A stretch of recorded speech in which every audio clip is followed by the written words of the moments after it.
I'm not even going to pretend to be like secretive about it. Y'all know which book I'm talking about. It's literally the thumbnail.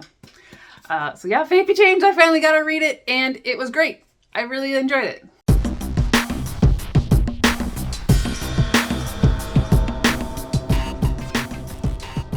Since I kind of want to gush about this book in several good ways, I'm just going to read you guys the blurb so we can get that done, and then we can dive into my thoughts, since this was a very highly anticipated release for me.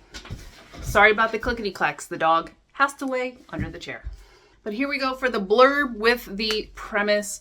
What if the witch gave Merida a different spell? If you could change your fate, would you? Merida understands that as princess of Clan Dunbroch, she has certain obligations, but that doesn't mean she has to like it. Especially when one of those obligations means losing her freedom by becoming betrothed to a man she has never met. Merida balks at this tradition, but her mother, Queen Eleanor, insists that Merida must do this to embrace her role as future queen. Determined to chart her own path, Merida follows magical wisps to a witch's college. Ooh, college. There's a witch's college. There you go, story idea. Determined to chart her own path, Merida follows magical wisps to a witch's cottage, where she is given a tiny cake and promised it will incite a great transformation in her mother. But instead of feeding Eleanor the witch's cake, Merida eats it herself. Merida awakens in the past, with a teenage Eleanor holding a knife to her throat and accusing her of espionage. She's been transported to a time when the clans McCameron and Dunbroch are bitter enemies, and it just so happens that the timing of Merida's arrival has kept Eleanor and Fergus from meeting. Will Merida be able to bridge the rival clans, help her parents fall in love, and change her own fate? So as you learned from the blurb, Merida ends up going into the past to when her mom was her age, pretty much going through the same situation where she was being set up for an arranged marriage, and she was also not about it. She was actually like trying to escape. But let me go in order for you, because some of these steps are a little important to following the storyline. We jump into the story kind of like early mid-movie, if you're like at the dinner scene with the whole family. And we hear Fergus telling the story of how he met Merida's mother, Eleanor. And it was literally like insta-love, match made in heaven. The fates have decided they were going to be together. And the two are just so lovey-dovey in love, right? It's gross, but also like super endearing. 3 months later, and now Merida is trying to win the Highland Games, so she can claim her own hand, rather than having some random guy who's good at archery win her hand and marry her, because she's not about that. And I understand. Merida is one of my favorite princesses, if you did not know. However, she runs away from the Highland Games. She thinks she can escape, and she finds the witch's cottage in the middle of the woods, talks to the witch. This sounds like a bad idea. To anybody who's ever heard a story like, go to the witch's cottage. She asks for a potion from the witch, and she gets the little cake, which in the movie turns her mother into a bear, and they kind of fix their bond. They mend their bond literally and physically. That, of course, requires Eleanor to eat the cake and turn into a bear. So rather than giving the cake to her mom, Merida decides that it would be better if she ate the cake, because even if her mom changes, the fact doesn't change that Merida's princess and has these obligations. So she eats the cake, conks out, and wakes up in the past. Almost immediately, she is found by her mother in the past with, a knife to her throat, because her mom was running away from her family because she was trying to run away from her own marriage and being cooped up and feeling trapped in their castle. A couple things happen that do deter Eleanor from fleeing, and that is she sees how Merida was able to survive that night by creating a fire, finding some, she had like shot a hare, and so she had food, and Eleanor's like, I have no survival skills, so I'm going to help this strange girl who's got crazy red hair like Clan Dunbroch, because right now Eleanor is from Macintosh, And Merida is obviously representing Clan Dunbrock, which at the time were enemies. Not quite enemies, because there was a peace treaty, so they were friendly nemesis. Eleanor takes Merida back into her castle and treats her as, oh, I just found this wounded girl in the woods, I gotta help her out. And then as things progress and she's like, well, I need to learn from Merida, so I need to keep her here, she gets her hired in as a servant just so they can go out and have secret lessons on like fire starting and fishing and stuff. So she can learn the survival skills for when she does run away. Merida slowly catching on to the fact that that's her mother, her young mother, yet unwed and yet unmet to Fergus, or not yet introduced. Essentially, when Merida fell back in the past and like she hit her tree on a branch, it was the same thing that would have happened to her father when Eleanor met him. So she essentially took her father's place, and she is panicking because now she's changed the threads of fate to the point where she may not even be born. Let's add to that, she's about to go through some extra changes and she's getting a little hairy, which it was kind of comical and also slightly disbelievable. Merida's, in the original story, Eleanor turns into a full bear. And this happens like within minutes of the scene, or like maybe within a couple of hours of eating the cake. Merida's going through a much, much, much slower change. And she's literally growing like a beard and like hair on her chin, hair on the back of her hands. When it starts out and I'm like, oh, she's gonna turn into a bear and there's gonna be something. Spoiler alert, as one of the few things that I was slightly disappointed in is she never went full bear. She went full hairy mode, like she got fangs. It got to the point where the description of it just started making her feel more like a troll with the fangs protruding and all this hair and weird stuff. I'm like, well, then why she just didn't go full bear though?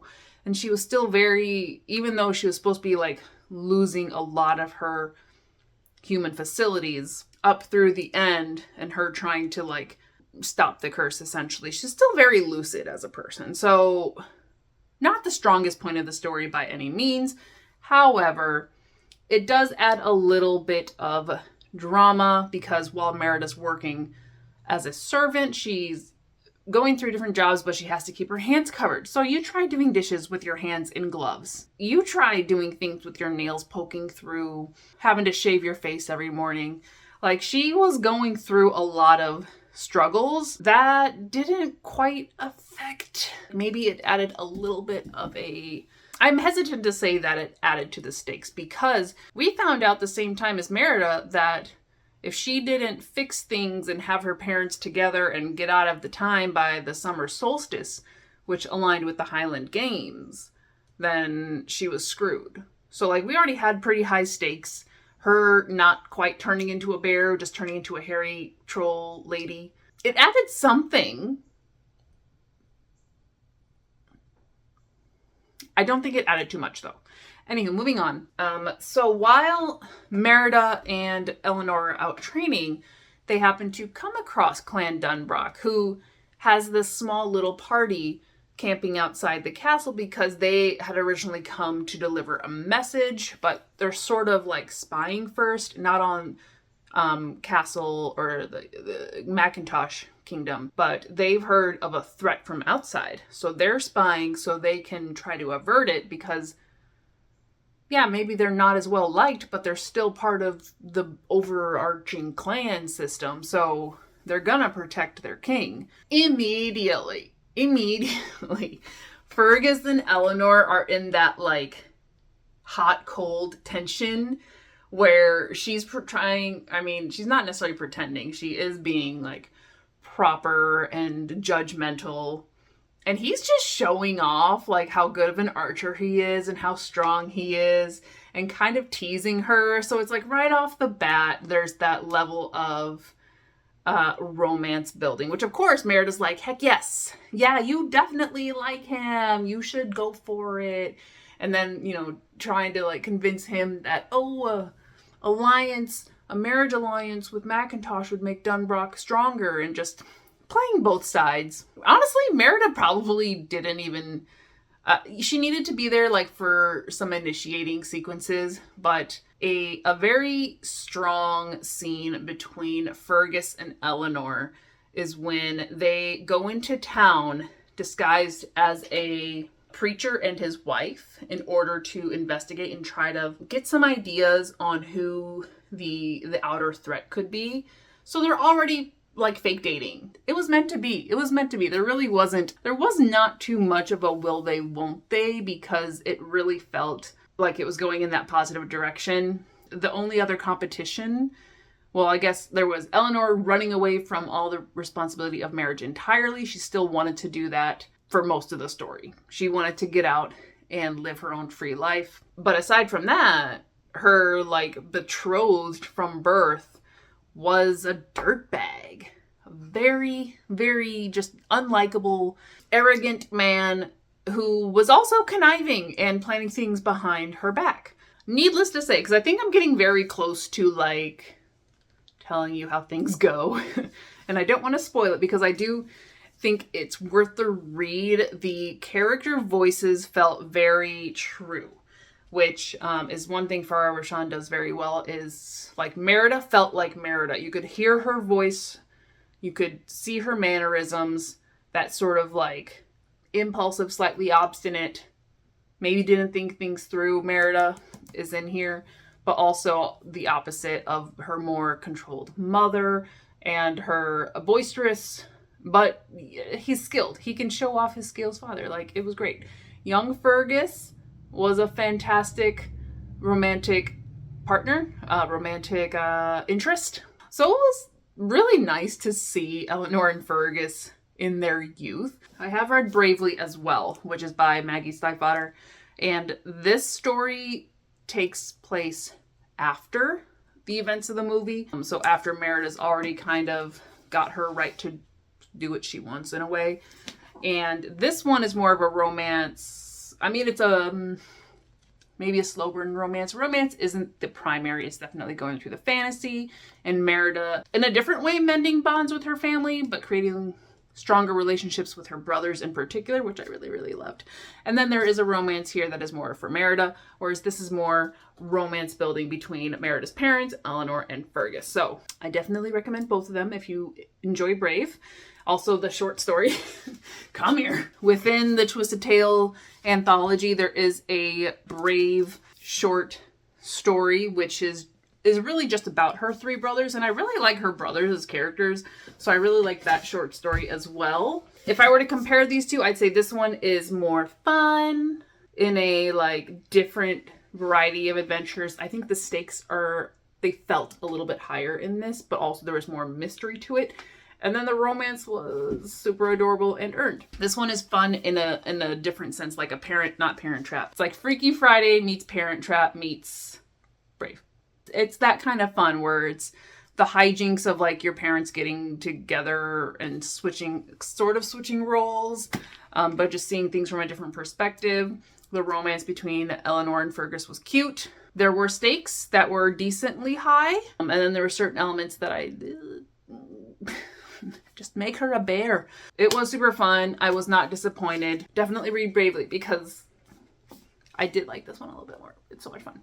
If you want me to talk about Bravely, let me know ASAP, because this is a book that I might actually reread, like for enjoyment. Like it's a 5-star, 5-star, 4-star, and that's only really because the whole bear situation was questionable, but otherwise the characters were true to themselves and it was a really enjoyable story. And not just because of the bear situation. Typically a 5-star for me has like a moment or at least a vibe to it that I find really inspiring in my own works, or just like it just hits me. This didn't quite have that moment. It was just a fun ride. Whereas this one had moments that hit me. Still great. Please read it. We're talking about this book for the review anyway. But long story short, it was worth the wait. I'm so glad I got to read it. And I think it is still high up there on the list of Twisted Tales. We're getting pretty close to doing our ranking by the end of the year. So look forward to that. And If you have already read Fate Be Changed, let me know what you thought in the comments below. Or if you have read Bravely, let me know. Honestly, if you've read any of their like Disney books, I feel like if I'm going to talk about books, I'm going to talk about the Disney ones just because I'm so consumed by Disney. So we can talk about that, and who knows what else can come up. But that is all I have for you guys today. Thank you so much for watching another one of my little reviews, and I hope you enjoyed it and are looking forward to the next one, which I went ahead and ordered one of the new, they're not, I guess it's been out for a little bit, but it's only released in like Australia and the UK, and that is Set in Stone by Mari Mancusi. So this is the next Twisted Tale I'm going to be reading and reviewing for you guys. It's paperback, but it's a little bit shorter. Like, even from the other paperback, it's a little bit shorter, but it's still got a good chunk to it. So I think it'll read very nicely. And we'll see. Because I just got a little spoiler when I was looking into it. And there's a POV I didn't expect in there. So I'll see you guys in the next one for the Set in Stone review. Have a great one. Thanks again. And don't eat the cake unless you've made the cake. Don't eat cake you haven't made. Maybe. At least not magic cake. Be careful about magic cake.